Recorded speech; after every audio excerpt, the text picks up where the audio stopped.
Yay! Okay, that's better. Yay.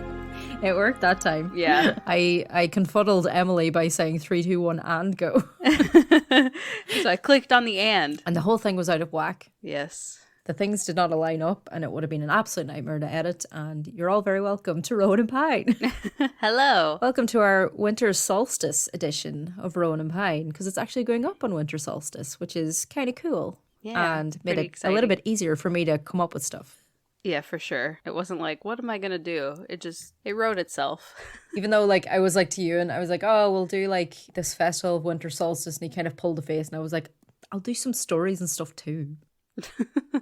You just really get the whole like crafting and Oh my goodness. folk customs and all that kind of stuff, which is, you know, kind of the reason why we started this. So Judgy McGee over there, he's always Yeah. like poo-pooing your ideas. yeah, he's my harshest critic for sure. So yeah, this will be coming out to you on Wednesday, the 21st of December. I was going to say September for some stupid reason.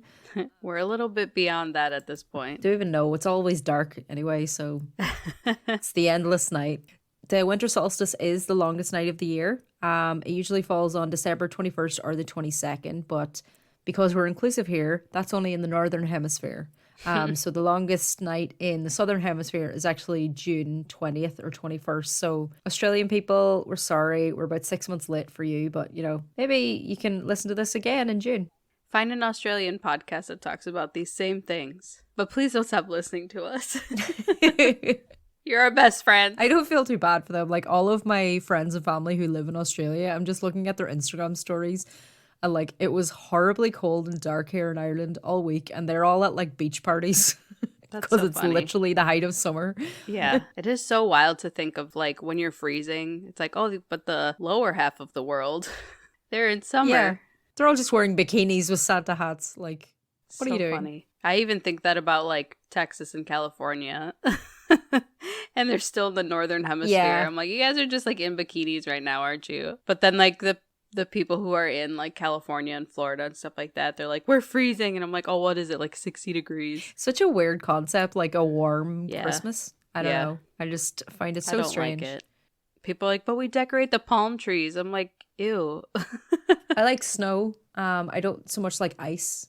And I like it being kind of dark early or like dark because I like it being Yeah. cozy, and I like having lamps on and never putting the big light on, which, you know, I married the wrong guy there apparently, because he will forever ruin my day by coming in and turning on like the big Yeah. overhead light, which is an absolute travesty. What are you doing? Yeah. Do you not see the vibes I have cultivated in this room with my candle and my incense and my lo-fi hip hop? We were just talking about this last night because like our living room and dining room are kind of like one big room, basically. So we were like in the living room watching TV, and I turned on like a lamp in the dining room. And he's like, he went to turn it off and I was like, no! And he's like, why do you need this on? And I was like, it's cozy. And he was like, we're not even in this room. And I was like, but it just creates a whole ambiance. Don't touch the lamp. Yeah. An overhead light is just so severe. Yeah. It just makes me grumpy. Yeah. I don't know why it makes me grumpy, but it does. I just like turning on a lot of lamps because I'm a terrible person. And he acts like Yeah. they're like high wattage bulbs.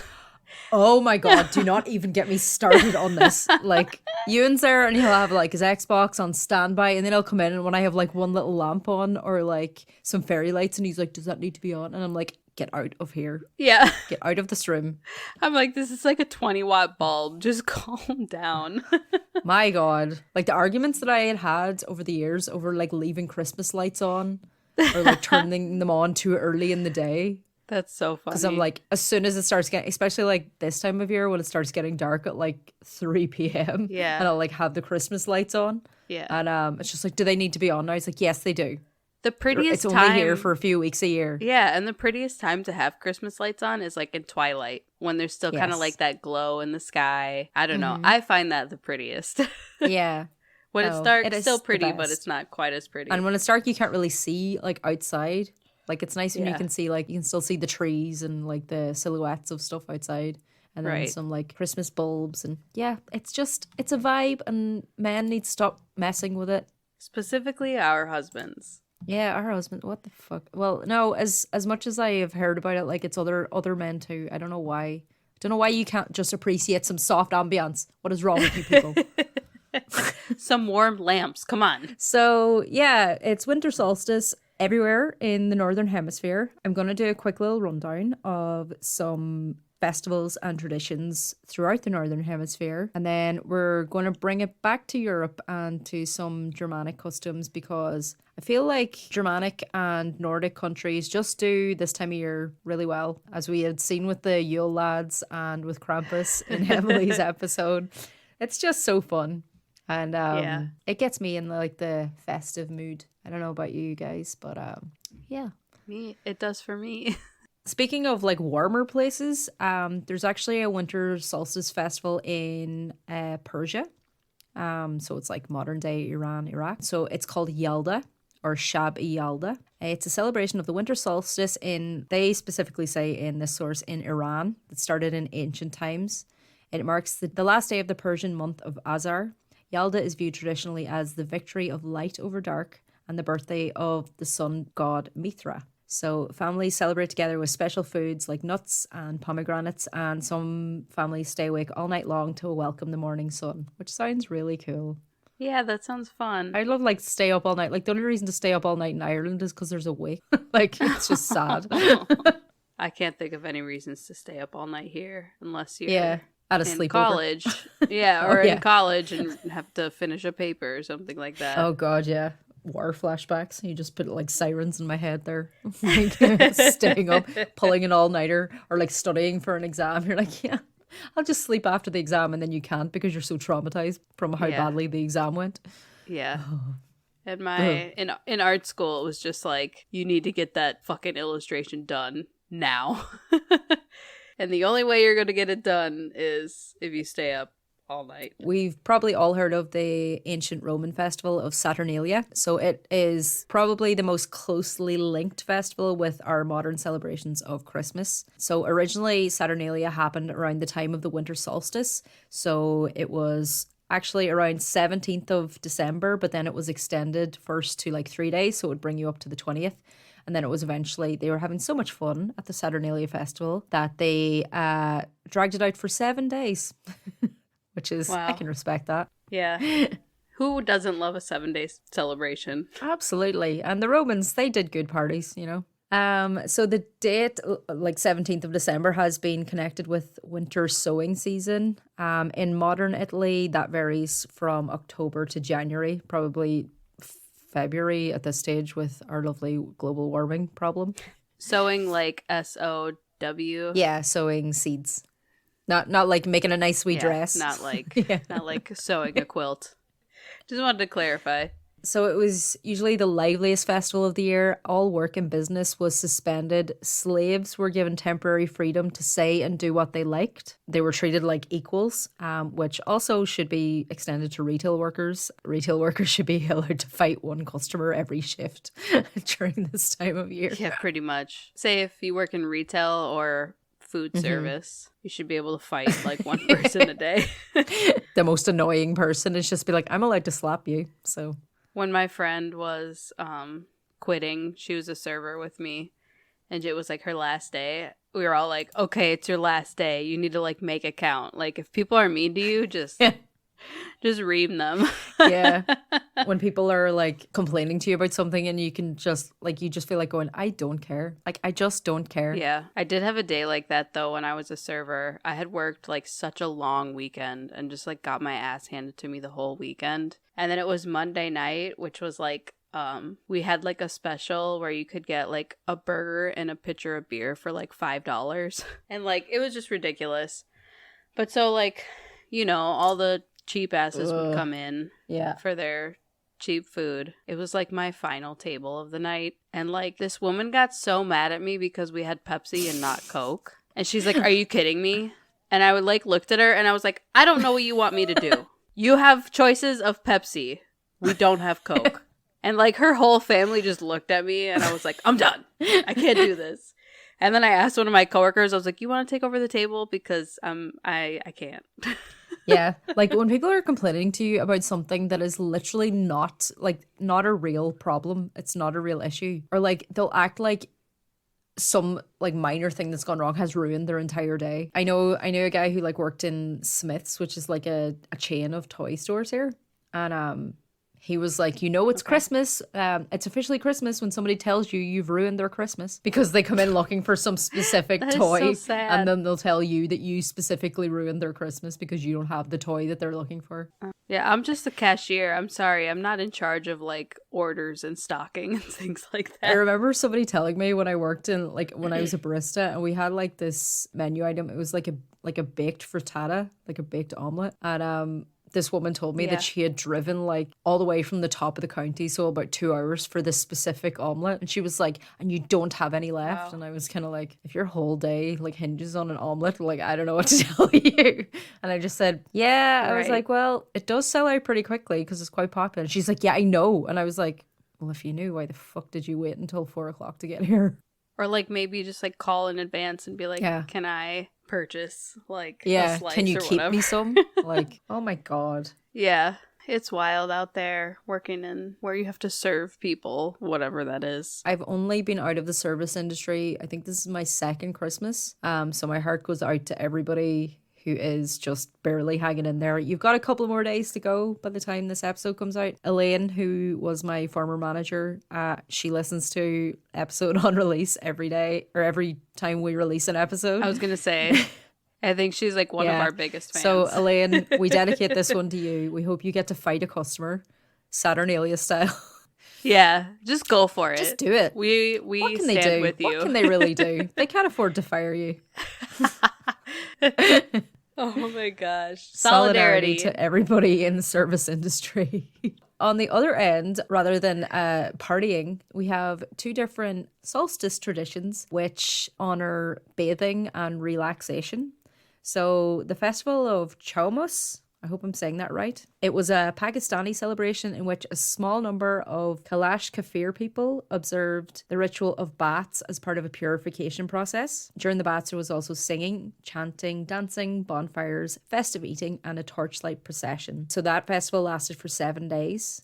During this time, the demigod Balaman passed through the Kailash region. He is said to be collecting prayers as he goes and is worshipped during the festival. So I like that it's like, I like the idea of going to a spa for the winter solstice. Like, I think we should adopt that, because it's also part of the culture in Japan. Japanese people observe winter solstice by having a yuzu bath. So yuzu as in the citrus fruit. So the custom of taking a bath with yuzu started during the Edo period, which is around the 1600s. The Japanese value the wisdom of their elders, so this tradition exists to this day. You literally put these citrus fruits in the bath and you bathe with them. And then it's thought that like in later times, it's because it actually packs a lot of vitamin C, because it's a citrus fruit, which is essential to protect yourself against colds and flu. Wow. Yeah, that's cool. That sounds really, really nice and relaxing. It does. Although like when I think of bathing with citrus, it makes me feel like it would dry your skin out. I don't know why. Yeah, I could see that. But I just, like, all I can think of is, do you know what lemon tea smells like? It would just smell so good. Yeah. Yeah. Just like warm citrus all around. Oh my God. Give me that right now. Neighbors to Japan is China. So in China, an important festival is the Dongji Festival. It's a time for family to get together and celebrate the year they have had. Based on the Chinese traditional celestial calendar, the holiday generally falls between the 21st and 23rd of December, and it was thought to have started as like an end of harvest festival. Workers return from the fields and enjoy the fruits of their labors with their family, and special foods such as tang yon, which are glutinous rice balls, are enjoyed. We enjoy anything that's food related, celebrating harvests, you know. Yeah. Right. Honoring the passing of the seasons. I was going to say, we always enjoy starchy foods. Glutinous rice balls? Yes. High carbs. Give me them.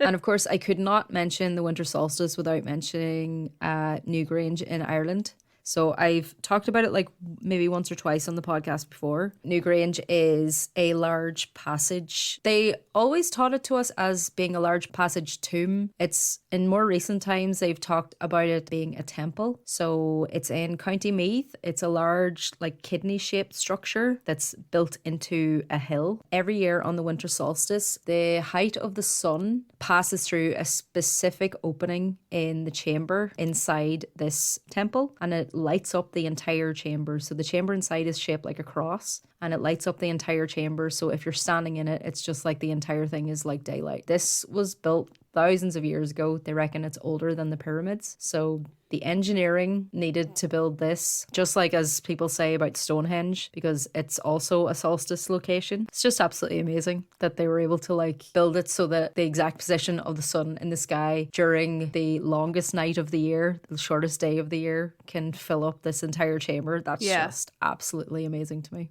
Like on one specific day, Yeah. it works. And then all the other days it doesn't. Very impressive. So, like, obviously, it's a huge tourist attraction. They can't accommodate people. So, there's actually a lottery to get in there each year. There used to be like a 5-year waiting list, but like that wasn't working. The draw takes place in September of each year. Successful people are notified in mid-October. And then there's a wait list as well, just in case people can't make it for the day because they don't want anybody to miss out. And there's usually, I'll check and see, there's usually a live stream. So you can watch the chamber being lit up. So you don't really have to go there. You don't have to go there now. But I'm sure it's a lot more impressive in person. Yeah, for sure. Yeah. But if you're a homebody, you can still attend. So that is bringing us back to Europe. Europe has lots of traditions, lots of folklore surrounding the winter solstice. Winter solstice traditionally in Europe is the first day of Yule, but we're going to bring it back just to the night before. So the night before the winter solstice in Saxon and Anglo-Saxon times was the eve of Yule. So it's called Modranit, if I'm saying that right. So which means Mother's Night. I love how I'm saying that as if you know. Yeah, I'm like, I have no idea. You tell me.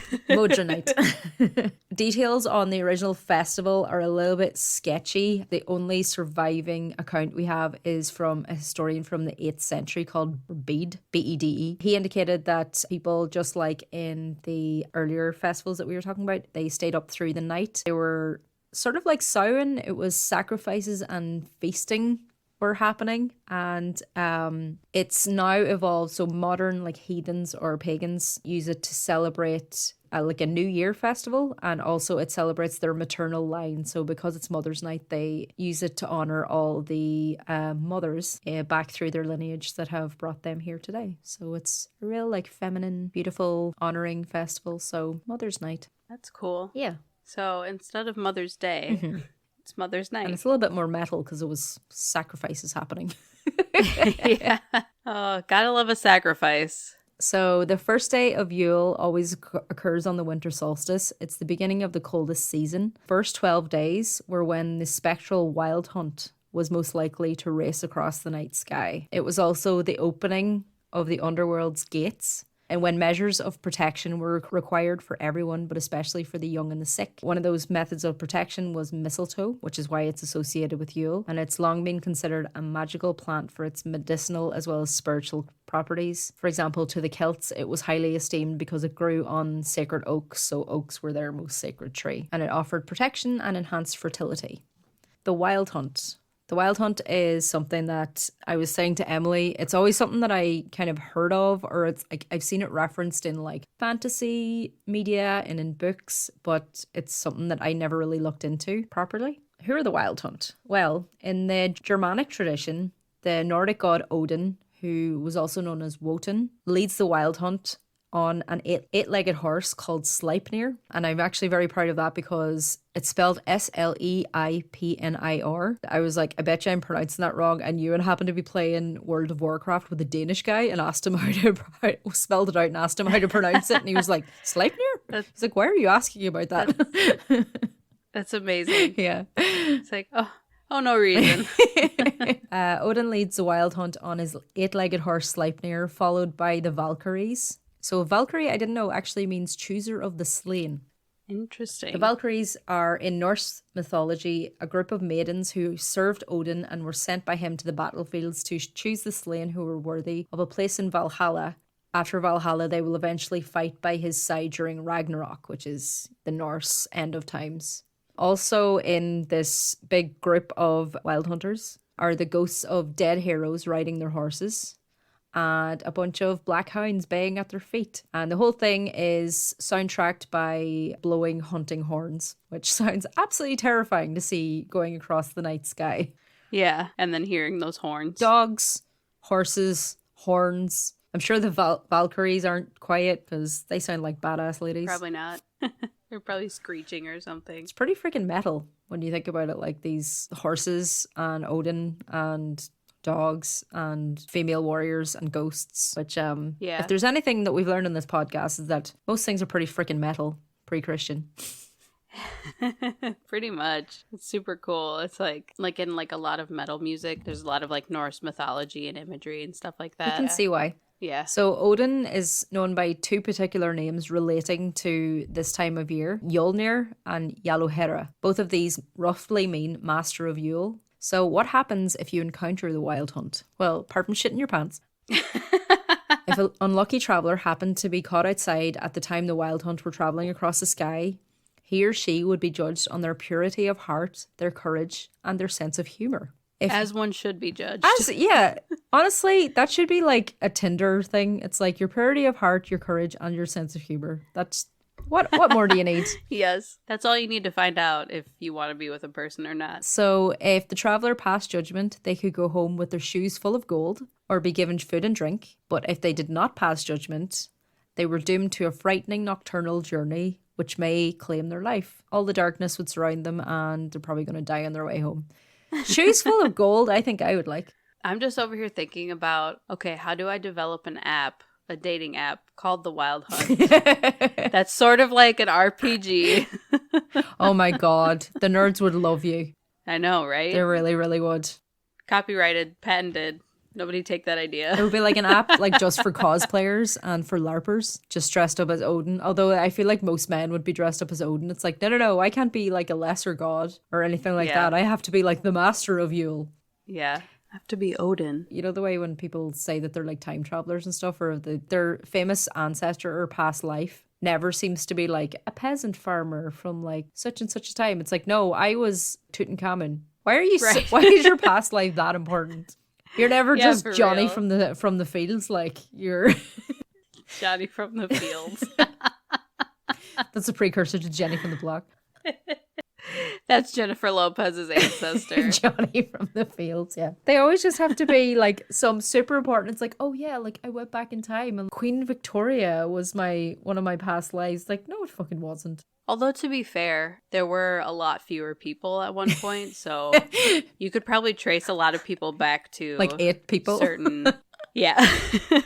Might be related to Vlad the Impaler, who knows?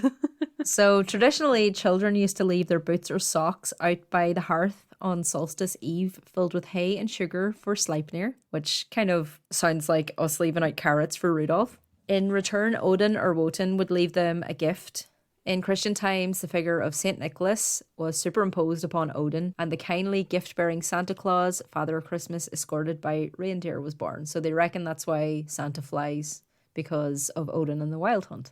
Oh, interesting. Yeah, I just thought that was really something that I would never have connected before. But I mean, as we saw in like our Santa adjacent episode, Santa's an amalgamation of so many things. Right, there's so many of them that kind of like, it starts as one thing and then it plays into this new thing and then that turns into like another thing. Kind of like the elf on a shelf. It's kind of just like, this thing came from where? When like, say somebody got converted to Christianity, there was clearly some stuff that they didn't want to let go of. So you're like, no, this is what happens. And we're just going to keep doing it this way. Like a Christmas tree? Yeah, exactly. They were like, no, I need my Christmas tree. And the Christians were like, fine, keep your tree, but we're calling it a Christmas tree. Yeah. If you're going to have a festival in winter, I guess it could be around the solstice, like 5 days after. So the legend of the Wild Hunt has been adapted over the years, depending also on the geographical location. The leader of the hunt has been changed along with it. So in the Middle Ages, with heathen deities becoming a thing of the past, the hero of the story became historical characters such as Charlemagne or Frederick Barbarossa, who was a Holy Roman Emperor in the 12th century. They still wanted to, just like we were saying, they still wanted to keep the Wild Hunt, but they were like, we're just going to change. It's not Odin, it's this guy. In the 16th century, there was a German folk figure called Hans von Hacklenberg. It seems to be he was like a semi-historical figure. I'm likening him to... Am I thinking of Paul Bunyan or Grizzly Adams? They're not the same person, right? No. No. Paul Bunyan is a mythical... Paul Bunyan's mythical, okay. It's like... I was like, which one of them isn't real? Yeah, it's not. Paul Bunyan's not real. Okay. But Grizzly Adams was. But I'm from Minnesota, so like, we believe he's real, I guess. Just like Sasquatch. I was teasing Emily last night that she's like Marshall from How I Met Your Mother, because he's also from Minnesota and loves Sasquatch. It's like a major like part of his character on that show. I saw this woman on... I've been watching this like Christmas cookie challenge thing, or like competition, because I like baking and then I like watching like what these people create. But this one woman was making like Yeti cookies. And she was like, I love Yetis. She was like, I have a bunch of Yeti ornaments on my tree. And I was like, can we be friends? Because I want all the Yeti things. You don't want anybody who says that all these things don't exist. Because, I mean, they're just boring. Just let us live in a world where Yeti and Bigfoot and Sasquatch and whatever your cryptid of choice is, they all exist. Your cryptid of choice. Hans von Hacklenberg was said to lead the wild hunt in the 16th century. So the story behind that, it recounts him slaying a boar, accidentally piercing his foot on the boar's tusk and poisoning himself. The wound was fatal. Yikes. And upon his death, von Hacklenberg declared that he didn't want to go to heaven, but instead continued with his treasured avocation, which was hunting. He was then forced to do this for eternity in the night sky, or as recounted in alternate versions, condemned to lead the wild hunt. Sources cite his name as possibly being a corruption of an epithet of Odin's name. So Hans von Hacklenberg, in some ways, that's Odin, I guess. It feels like a reach. Yeah, I was going to say, that's quite a stretch. In Wales, there's another variation of the story purporting the leader of the wild hunt to be Gwyn ap Nudd, or is it ap Nudd? I think it's ap Nudd. So Gwyn ap Nudd, which means Lord of the Dead. In the Welsh version, the Lord of the Dead is followed just by a pack of hounds with blood-red ears. It's also very specific. So metal. I can't even imagine what that would look like. Because I'm thinking about a beagle, but like also a beagle with very, very red ears. And beagles aren't scary. No, not that scary. I think beagles and pugs are like the two least scary dogs. Beagles make a lot of noise though, which bothers me. So do pugs. Oh yeah, just breathing. Yeah, just breathing. And then their eyes pop out and stuff. You've it's disgusting. Never met a pug that is not like fighting for its life. Like moments from death.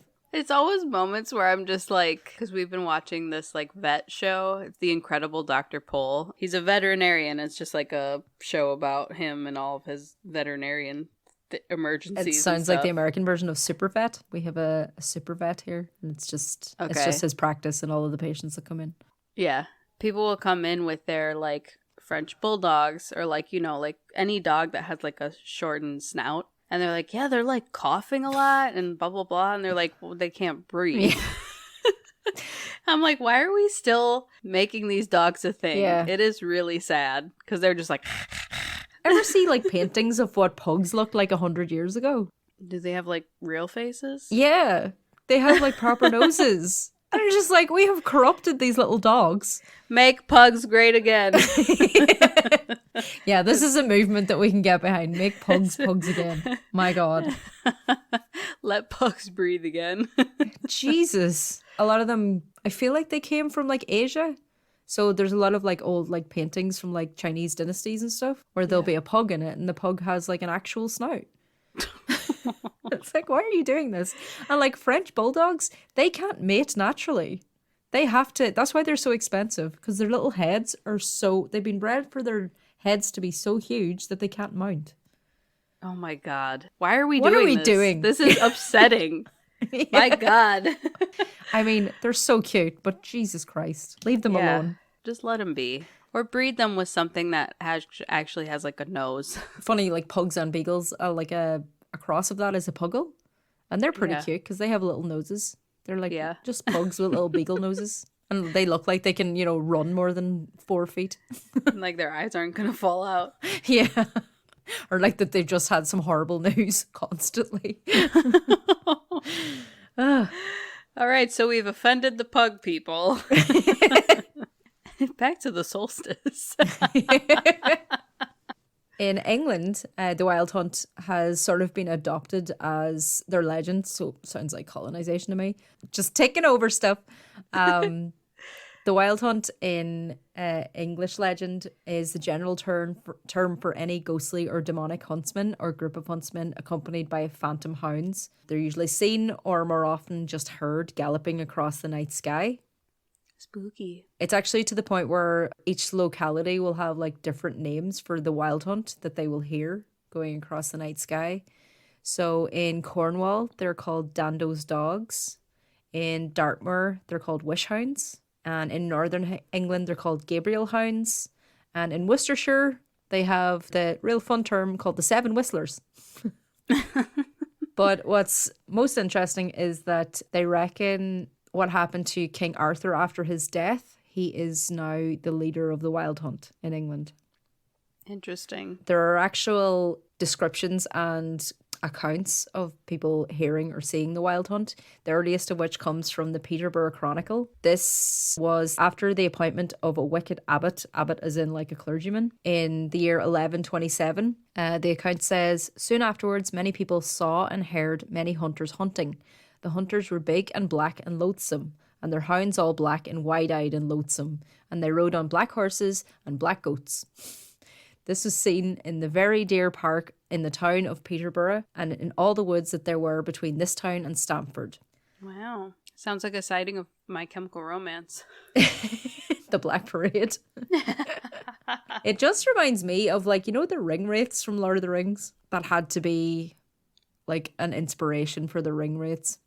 I've never seen Lord of the Rings. I was like, I can't remember, have you ever seen Lord of the Rings? So every time Frodo puts on the ring, there is this group of, they're called the Nazgul. They're like huntsmen who are all on horseback, and they can only see Frodo when he puts on the ring, and he can see them in like a shadow realm. So basically they're all like the dead king, without going into like the whole fucking history of Lord of the Rings. We don't have time. 9 of the rings of power went to the kings of men, who are the human kings, and it corrupted them all. So then they became the ring wraiths in death. And what they do is they just go around trying to find the one ring. So when Frodo gets it into his possession, they're constantly hunting him. But they're like basically dead men on dead horses with big black hoods, and the horses are all black. And they're just terrifying. So that's what it sounds like to me. I don't know. That sounds pretty like an accurate connection. I don't know if there's any Tolkien people who can tell us. Is that, because I actually looked it up. I was like, Wild Hunt. But everything that came up was just about The Witcher, the video game. Okay. Because there's one of them called The Witcher and the Wild Hunt. And there was all these people going, who would win in a fight between the Nazgul and the Wild Hunt from The Witcher? And like, this is not helpful to me whatsoever. You're like, get me out of here.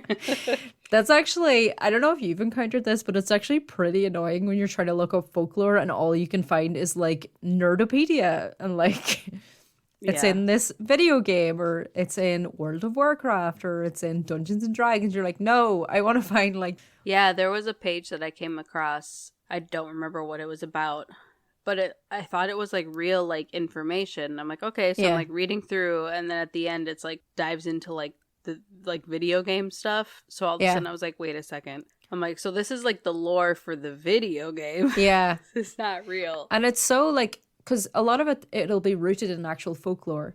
And then you'll like get to the very bottom and it's just like, and how you killed this? And I'm like, what? Make sure you have 86 health. And you're like, oh, okay. Yeah, I did not realize that this was a video game thing. I'm like, get out of here, you fucking nerd. He's so mad because I spent like a half hour reading and then I get to the bottom and I'm like, wait, what? What? Yeah, and you're like, this is so detailed. This is such good stuff. I'm going to say all of this in the podcast. It's okay, though. We persevere. That is the Wild Hunt, which tears across the sky during the Winter Solstice. But as I mentioned, the Winter Solstice is the beginning of Yule. And this section I've called Yule, it's metal. So this is also very metal. I guess I'll have to bring back out my little guitar solo from our Probably. Krampus episode for all Yeah. of this. I really appreciated the Krampus guitar. It made me laugh every time because I kept forgetting that I put it, and then I was re-listening to it, and then I heard the little guitar, and I'm like, Perfect. So the word Yule comes from the Old Norse Yule and the Old English Yule. Yule? It's G-E with an accent, Geohol, which was a season of hunting after the harvest was done. And it fell in what we now call December and eventually became associated with the Christmas holiday. The first recorded use of the actual noun Yuletide was in 1475, so bringing it right back. Wow. That's like American colonization times. Yeah. Because I was going to say pre-US times, but it's not like US didn't exist. Well, the United States didn't exist. Right. The land did. The land, this continent, was here. Yeah. There was plenty of people there. Yeah. So the Yuletide season lasted from the end of November to the beginning weeks of January, but the Feast of Yule lasts 3 days over the Winter Solstice, marking the beginning of the new year. According to a Norse historian and someone who translated all of, the old like sagas, as they call them, like the poetry. Yeah. His name is Lee M. Hollander. Every 9 years, Germanic farmers were compelled to come to the temple Hof and make sacrifices and feasts over a prescribed period at the time of Yuletide. So it's also very, very metal. And I was there are like, more sacrifices. Insert guitar here. Yeah, insert guitar here. So Yule is celebrated in Germanic countries with animal sacrifices where the sanctified blood was then used to paint the altar, temple posts, and if there was like a person leading the celebrations, would paint that person in blood as well. Wow. So he was literally, quote unquote, washed in the blood. After that, they had feasts, storytelling, drinking, all around a large communal bonfire. In one of the sagas, Yule is described as the time of greatest mirth and joy among men. I can see how that became Christmas, apart from all the blood. Yeah. Why is red associated with Christmas? Now you know. Why is Santa all dressed in red? Because he's covered in blood. So in one of the other sagas from Norway, the date of Yule was changed from the days surrounding midwinter, so the winter solstice, to the date that Christmas is observed. So that's how Yule became like the 25th of December. Okay. And what we consider Yule. So although all the sacrifices and the blood painting were abandoned, a lot of the Yuletide customs continued. They were absorbed into Christian celebrations and Christmas traditions.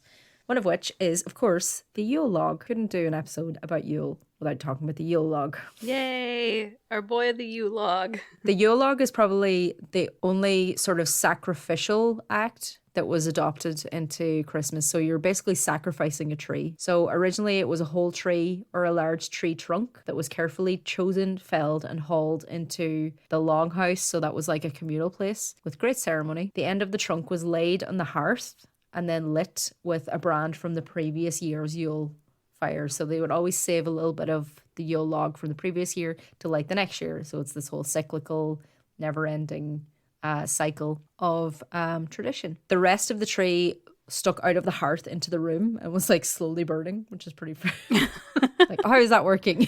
Yeah. Fire department wouldn't be happy about that. I feel like they had to have people like watching it the whole time. So like as the tree burned, they were pushing more and more of it into the hearth. So that's how they managed to stretch out a Yule log to burn for 12 nights, which is what we consider our 12 days of Christmas. Wow, that's cool. In Christianity, you're supposed to light your Yule log on Christmas Eve, and then it lasts until the feast, as you mentioned last episode, the Feast of the Epiphany. And then at the very end, whatever was left over is saved for the next year. Yeah. With every tradition, there are good and bad omens and superstitions associated with it. The very first is that Yule logs should never be bought. I'm pretty sure my mum was guilty of buying Yule logs before, but she never burnt them. She would get a Yule log and there would always be little like candles things stuck in them, so she would stick candles in it. Oh. And there would be like some fake snow and holly. We'd have it like on the table or like in the window or something like that. Okay. Yeah, they shouldn't be bought. Don't be buying them from like Dunn Stores or whatever, Walmart. You're like, how do I make an American reference? No, it's got to be, I feel like that's part of the whole ritual is like going out and find your own log, damn it. But like don't trespass or anything. Isn't it one of those Christmas movies they go and like cut down their own tree rather than buying one? There are places where I you don't can know. do that. Yeah, I've seen that there's places where you can rent your Christmas tree. So you keep it in a pot and then you bring it back to the place at the end and they'll Oh, replant it for next year, interesting. which I think is pretty cool. That is Like it means cool. that you don't have like a dead tree the whole time. And the Yeah. smell of pine would be way better from a living tree. Yeah. I've always wanted to cut down my own Christmas tree, but I don't know that there's any places nearby that allow you to do that. But I know that there are places where you can go and you can actually like go out and cut down a tree and it's like perfectly legal. You're not like trespassing and taking other people's property. Yeah. You're not just like somebody's had this tree in their garden for like years and you're just like, I'll have that one. Hey, you look at your neighbor's house, you're like, that's a nice tree. Now, there was a lot of pressure on this Yule log because it's supposed to burn all through the 12 days of Christmas. Otherwise, it will bring bad luck. And also, any difficulty in lighting it in the first place is also a bad omen for the year ahead.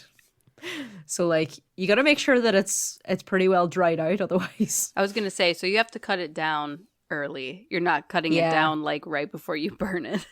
no, it Otherwise, has to be well dried out. bad luck. So it's also extremely unlucky. I sent this to Emily in a meme. It's extremely unlucky if the Yule log is touched by a barefooted woman, flat-footed woman, or a squinty-eyed man. Like, what the fuck is that? I'm a flat-footed woman. I can't touch the Yule log. Is there somebody going around trying to like bring somebody bad luck? You're like, you're flat-footed, so you just go in and start like touching their Yule log. You're like, yeah, fuck you. Yeah, and then if you're a flat-footed woman who takes off her socks, it's all over. It's all a drama. A fight breaks out. You run in real fast. Ah! I touched it. And not even that, a flat-footed visitor to the house while the Yule log is burning is also a bad omen, so you're not allowed to go see anyone else. Oh my goodness. I'm screwed. Me and my poor flat feet. What is the flat foot thing? Like, why is it such an issue to have flat feet? Yeah, for real. What's wrong with that? We had it was like in the summertime when we were visiting my family, and I had like walked out onto like my mom's like front steps with bare feet. And all of a sudden my stepdad's like, "Have you always had flat feet?" And I'm like, "Yeah, you never noticed?" He was like, "No." Like he just like thought it was so amusing. I was like, "Yeah, these puppies are real flat." I'm sure there's a market for that if you go on WikiFeet. I'm sure there's plenty of flat-footed women on there too. For anybody listening, WikiFeet is an encyclopedia of famous women's feet for all of our foot lovers out there. Go nuts. I've joked with my husband about like being like, "Come on, just let me sell pictures of my feet." He's like, "You know what people do with those?" And I'm like, "It's just my feet though." Yeah. It's just pictures. If my face was in it, that would be a problem. Yeah. What's the issue here? Yeah, there's got to be like flat foot fetish I'm sure there is. people. There's somebody out there for everyone, Emily. I believe in you. I'm doing it, Niamh. I'm gonna make guacamole with my feet. Oh God. So as you're burning the Yule log, you can collect the ashes and place them at the roots of the fruit trees and vines, and it helps them bear a good harvest, which I feel is just good gardening. Pretty much. Like the like nitrogen and all that stuff is in the ashes. Yeah. Because you were keeping a piece from the previous year, any pieces that you kept protected your house from fire, lightning, or hail. And you could also put the ashes in your well to keep the water good. I don't know if that's a good idea. Drinking like murky water. Yeah. Does it prevent mold or something? I don't know. In Holland, they believe that storing the leftovers of a Yule log under your bed will protect your home from lightning strikes. But they also trace this back apparently to Thor. So Thor just really likes Yule logs, I guess. He'll not like strike your house. So the Yule log also predicted bad luck. If the Yule log's flame cast someone's shadow without a head, supposedly that person would die within the year. What? Yeah. So it's like, I'm wondering how that would even happen. Like, how you cast a shadow but your head's not in the shadow? Yeah, for real. There's a hotel in Chicago. It's called the Congress Hotel. And apparently it's like super haunted. Mm-hmm. And there's like one room, it's like a ballroom or something where people have weddings. And if bridesmaids have their photos taken in this room, they always appear with no heads. Yeah, so that's like this like mythology about this place. And I tried to Google it because I was like, I want to see these photos, but I like couldn't find anything. But I also like, we're the weirdos that would love photos like that. Any other bride would be like, my wedding photos are ruined. We're like, yes. I'd be like, hell yeah. So Yule logs should be made from oak, ash, or beech, ritually cut at dawn and ceremonially carried into the house by the head of the family. And then you make toasts with wine, cider, or brandy. And because this was done like at dawn, usually it was your head start into day drinking. Of course. Yeah, they actually said it as like, it gives participants a jolly head start to the festivities. It's like, what if you have work? I'm busy. Yeah. A lesser known tradition is that of the Yule clog, which is, I thought it was going to be like a shoe. I was like, this is amazing, but no. It's a knobby block of wood that was burnt in the kitchen hearth. So household servants were entitled to imbibe with their meals as long as the clog was kept burning. So if you're a servant, you're definitely making sure that clog is burning so you can have a drink. It's so funny because when you said clog, I immediately thought of like a clog in like the pipes. Oh, really? Like the toilet. No, I was thinking of like a little like wooden clog shoe. I was like, they're just burning a shoe. I'm like, oh, so somebody partied too hard, had too much cheese, and they clogged the toilet. The Yule clog. Oh, God. Sorry. In many parts of Scandinavia, instead of like a knobby block of wood, they burnt a fat wax candle. And the candle is lit at dawn, must burn until midnight, or else this will be considered an ill omen. But I feel like if you have kids, they're just going to go blow it out. Kids love blowing out candles. If you have any hopes for the coming year, you can carve some sort of symbol of them into the log or into a candle that you can place on the log. Or you can also write them on a piece of paper that you add as a decoration. And decorate the log with greenery, flowers, ribbons, and herbs for a beautiful and magical centerpiece to your home. That is the Yule log. And that is the conclusion of my research on the winter solstice and on Yule. We snuck some crafty shit in there at the end. Yeah, it sounds awesome. I've wanted to do, like, personally for us, I wanted to do like a Yule log tradition. You know, we don't really have, no, I guess we trim trees and stuff like that, so we have places that we could get like wood from. But it definitely wouldn't be like a whole tree where we just burn it for 12 days. Just keep shoving it into your fireplace. Yeah. Can you imagine what just in the middle of my house. What your dog would be like if you had like an entire tree? Like, oh, so you're allowed to bring in a branch. Yeah, she would be very confused. Do you have a tree up? Yeah, we have a Christmas tree. And what are your pets like with it? Pretty much leave it alone. Do they? It's, yeah, which is really nice because I have many horror stories, including when I was a kid, we had a cat. His name was Simba, real original. And I feel like every 90s kid had a cat called Simba. Yeah. Or Nala. He climbed the tree and like it just started like falling over. Shit. And my mom, like when she recalls like this memory, she's like, I'm in like my room or something, and all of a sudden I just hear the kids like, Mom! Mom! The tree's falling over. Yeah, like I don't have a tree up this year. Because Is it because of the new one? Because of my kitten. No. The new cat. No, we don't have one up this year because when Ewan started his like work from home job, we moved like our kitchen table into the living room, exactly where our tree used to go, so we just have no room. Oh. But I'm also kind of like, it was only like the last time I had a tree up that my cats were like old enough to like not really care about it that much anymore. So like there was a couple of times like Yeah. Ripley loves climbing the tree, and I'm just like, you're so fat, you keep bending everything. And like they ruined the very first tree I had because they're both so heavy, and they just like ruined all of the like bent down all the branches. And it was like, they're supposed to bend back up, but they won't because you guys are so fat. So then Oh my goodness. it was only like, yeah, the last time we had it up, like Ripley was a little bit better about like not going into it constantly. But I'll send you, I think it's on my Instagram highlights from like her first Christmas, and like Ewan put on like Indiana Jones music of her like climbing the tree, and I'm just like, Oh no. oh my god, she was obsessed with it. And then so like finally got them to a place where I wasn't constantly trying to hunt them out of the tree or picking up like decorations from the ground. And now we have another kitten, and I already know he would be an absolute menace around the tree. Yeah, from what you've told me, he sounds like he would be like, Oh my god. a grand toy for me.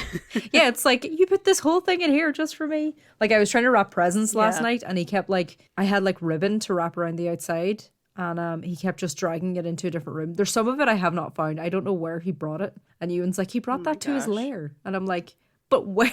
I've checked everywhere. He clearly has a little stash somewhere that I'll find later. My cat she's the only one who like kind of causes trouble with the Christmas tree, but it's like barely. It's like every once in a while when she's like got the zoomies, she'll just like bat an ornament off of it. Yeah. But otherwise it's fine. And we get a real tree, so. Yeah. Thank you everybody for listening to our Yule episode of Rowan and Pine. It's actually our last episode of the year. Oh my goodness. So yeah, you made it to the end of 2022 with us. I've had a pretty good year. But we're going to have like a little special event very early in January that if you follow us on social media, you can catch up with us on. So we're going to do a snack swap for Nullag na Man. So Nullag na Man in Ireland is Women's Little Christmas. It takes place on the 6th of January, and it's a way of honouring all the work that women do in the family home over the Christmas period. 6th of January is normally when you take down your tree, like all of your Christmas decorations. And what women are supposed to do is go visit friends and have cake and tea and treats and catch up and put their feet up while everybody else in their household takes over all the chores and gives them a proper day off. So for Nullag na Man, Emily and I are going to do a snack swap, and we're going to record it on Zoom, and we're going to react to some treats that we've never had before. React to snacks. And that's going to be our little way of honouring Nullag na Man. So make sure you follow us on Rowan and Pine on Instagram. I'll also put it up on Facebook. If you search Rowan and Pine Podcast on Facebook, you can email us if you have any other suggestions or ideas for the podcast. And yeah, that was our Yule episode. I hope you guys enjoyed it. This is our last episode for the year 2022. We can't wait to see you on the other side in 2023. Maybe it'll be a better year. Haha, hilarious. Probably won't be. I've been Niamh. Yeah, I'm Emily. Fuck yeah, Folklore. Thanks for listening. Thank you for listening. Bye.